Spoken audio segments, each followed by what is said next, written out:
ஓம் சாந்தி.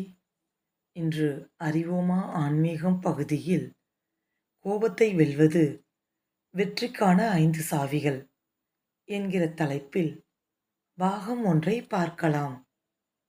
வாழ்க்கையின் காட்சிகள் பல்வேறு சூழ்நிலைகள் மற்றும் பல்வேறு மனிதர்களுடைய நடத்தைகள் அனைத்தும் சேர்ந்தது.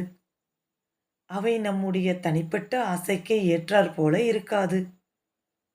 மேலும் அவற்றால் நாம் முழுமையான கோபத்தோடு எதிர்மறையாக செயல்பட ஆரம்பிக்கின்றோம். நம்மால் காட்சிகளை மாற்ற முடியாத போது எரிச்சல் அடைகிறோம். அனைத்தும் நம் கட்டுப்பாட்டை மீறி செல்வதாக உணர்கிறோம்.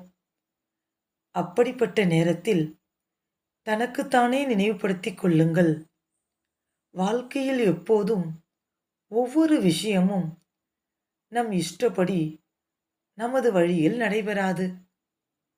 அத்துடன் நமக்குள் எவ்வளவு அதிகமாக நேர்மறை மாற்றத்தை கொண்டு வருகிறோமோ அவ்வளவு அதிகமாக நமது மாற்றத்தின் ஆற்றல் காட்சிகளை நம்மை சுற்றி நேர்மறையாக மாற்றிவிடும்.